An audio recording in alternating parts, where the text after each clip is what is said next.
ಸರ್ಕಾರಿ ಶಾಲೆಯ ಮಕ್ಕಳಿಗೆ ಅನುಕೂಲವಾಗಲಿ ಎನ್ನುವ ನಿಟ್ಟಿನಲ್ಲಿ ಶಾಲೆಗೆ ಸುಮಾರು 5 ಲಕ್ಷ ರೂಪಾಯಿಯಷ್ಟು ವೆಚ್ಚವನ್ನ ಖರ್ಚು ಮಾಡಿ ಅಡುಗೆ ಕೋಣೆಯನ್ನ ನಿರ್ಮಾಣ ಮಾಡಿ ಕೊಟ್ಟಿದ್ದಾರೆ. ಕೂಜಳ್ಳಿಯ ಪಾರ್ವತಿ ಮಂಜುನಾಥ್ ಭಟ್ ಅವರು ಹೌದು, ಇವರು ಕೂಜಳ್ಳಿಯವರಾಗಿದ್ದರೂ ಕೂಡ ಬೆಂಗಳೂರಿನಲ್ಲಿ ನೆಲೆಸಿದ್ದಾರೆ. ಇವರ ಗಂಡ ದಿವಂಗತ ಮಂಜುನಾಥ್ ಭಟ್ ಅವರು Indian audit and account service ನಲ್ಲಿ ದೇಶದ ನಾಗರಿಕ ಸೇವೆಯ ಉನ್ನತ ಹುದ್ದೆಯಲ್ಲಿ ಸೇವೆ ಸಲ್ಲಿಸಿ ನಿವೃತ್ತಿಯನ್ನ ಹೊಂದಿದ್ದು, ಇವರ ಅವಧಿಯಲ್ಲಿ ಭ್ರಷ್ಟಾಚಾರ ರಹಿತವಾದ ಅಧಿಕಾರವನ್ನ ನಡೆಸಿದ್ರು. ಇವರು ಆಗಸ್ಟ್ 2, 2022ರಂದು ದೈವಾಧೀನರಾದರು. ಇವರ ಸ್ಮರಣಾರ್ಥ ಕೂಜಳ್ಳಿಯ ಪಿಎಂ ಶ್ರೀ ಸರ್ಕಾರಿ ಹಿರಿಯ ಪ್ರಾಥಮಿಕ ಶಾಲೆಗೆ ಅಡುಗೆ ಕೋಣೆಯನ್ನ ನಿರ್ಮಾಣ ಮಾಡಿ ವಿದ್ಯಾರ್ಥಿಗಳಿಗೆ ಅನುಕೂಲ ಕಲ್ಪಿಸಿದ್ದಾರೆ. ಅಡುಗೆ ಕೋಣೆಗೆ ಮೂಲ ಸೌಕರ್ಯಗಳನ್ನ ಒದಗಿಸುವ ನಿಟ್ಟಿನಲ್ಲಿ ಹವಾನಿಯಂತ್ರಣ ಕೊಠಡಿ, ನೆಲಕ್ಕೆ ಗ್ರಾನೈಟ್ ಹಾಗೂ ಉತ್ತಮವಾದ ನೀರಿನ ಸಂಪರ್ಕ ಹಾಗೂ ಉತ್ತಮವಾದ ಅಡುಗೆ ಹಾಗೂ ಬೇಳೆಕಾಳುಗಳನ್ನ ಇಡಲು ಚಿಕ್ಕದಾದ ದಾಸ್ತಾನು ಕೋಣೆಗಳನ್ನ ಸಹ ನಿರ್ಮಿಸಿಕೊಟ್ಟಿದ್ದಾರೆ. ನೂತನ ಅಡುಗೆ ಕೋಣೆಯನ್ನ ಪಾರ್ವತಿ ಭಟ್ ಹಾಗೂ ಗ್ರಾಮ ಪಂಚಾಯತ್ ಅಭಿವೃದ್ಧಿಯ ಅಧಿಕಾರಿಯಾದ ಉಲ್ಲಾಸ್ ನಾಯ್ಕ್ ಹಾಗೂ ಶಾಲೆಯ ಶಿಕ್ಷಕರ ಹಾಗೂ ಗಣ್ಯರ ಸಮ್ಮುಖದಲ್ಲಿ ಉದ್ಘಾಟಿಸಲಾಯಿತು. ನೂತನ ಕೋಣೆಗೆ ಅರ್ಚಕರಿಂದ ಪೂಜೆ ಸಲ್ಲಿಸಲಾಯಿತು. ಪಾರ್ವತಿ ಭಟ್ ಅವರು ತಮ್ಮ ಇಳಿಯ ವಯಸ್ಸಿನಲ್ಲೂ ಸಹ ಸರ್ಕಾರಿ ಶಾಲೆಗೆ ಕೊಠಡಿಯನ್ನ ನಿರ್ಮಿಸಿರುವುದಕ್ಕೆ ಆಗಮಿಸಿದ ಜನರು ಮೆಚ್ಚುಗೆ ವ್ಯಕ್ತಪಡಿಸಿದ್ರು. ಅವರ ಮಕ್ಕಳು ಕೂಡ ಈ ಸಮಾಜಮುಖಿ ಕಾರ್ಯಕ್ಕೆ ಬೆಂಬಲವಾಗಿ ನಿಂತಿದ್ದಾರಂತೆ. ನಮ್ಮ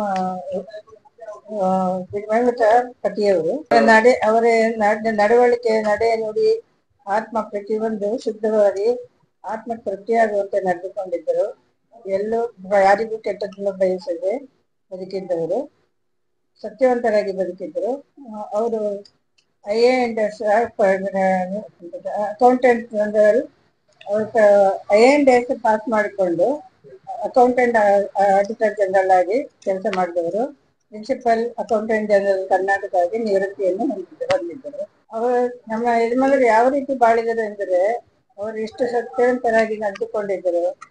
ಸಮಾಜದ ಹಿತವನ್ನು ಯಾವಾಗ ಬಯಸಿದ್ರು, ತಮ್ಮ ಹಿತವನ್ನು ಯಾವಾಗ ವಹಿಸಿದವರಲ್ಲ. ಅವರ ಸವಿನೆನಪಿಗಾಗಿ ನಾನು ಇದನ್ನು ರಚಿಸಿಕೊಡಬೇಕು, 4 ಜನಕ್ಕೆ ಉಪಯೋಗವಾಗಲಿ ಎಂದು ಕಲಿಸಿಕೊಟ್ಟು. ನಮ್ಮ ಮಕ್ಕಳು ಯಾವಾಗಲೂ ಈ ಕಾರ್ಯಕ್ರಮಕ್ಕೆ ಸಪೋರ್ಟ್ ಆಗಿ ಇದ್ದಾರೆ. ಮಾಡ್ಲಿಕ್ಕೆ ಅಡ್ಡಿಲ್ಲ, ಆದ್ರೆ ನಮ್ಗೆ ಹೆಸರು ಬೇಡ, ನಾವು ಮುಂದೆ ಬರುವುದಿಲ್ಲ, ನಿನಗೆ ಏನು ಅನ್ನಿಸ್ತೋ ಅದನ್ನ ಮಾಡು ತಂದೆ ಹೆಸರಿನಲ್ಲಿ ಅಂತ ಹೇಳಿ ಯಾವಾಗ ನಮಗೆ ಬೆನ್ನೆಲುಬಾಗಿ ನಿಂತಿರುತ್ತಾರೆ.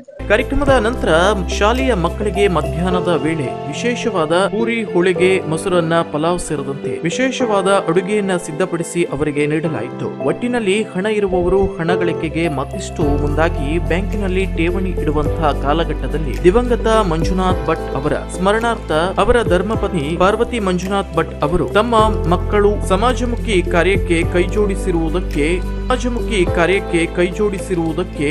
ಸಾರ್ವಜನಿಕರಿಂದ ಉತ್ತಮವಾದ ಮೆಚ್ಚುಗೆ ವ್ಯಕ್ತವಾಗಿದೆ. Koojalli times news, Kumta. ಕುತೂಹಲಕಾರಿ ಮಾಹಿತಿಗಾಗಿ ಕೂಜಳ್ಳಿ ಟೈಮ್ಸ್ ಚಾನೆಲ್ಗೆ ಸಬ್ಸ್ಕ್ರೈಬ್ ಆಗಿ, ಪಕ್ಕದಲ್ಲಿರುವ ಬೆಲ್ ಐಕಾನ್ ಅನ್ನು ಪ್ರೆಸ್ ಮಾಡಿ.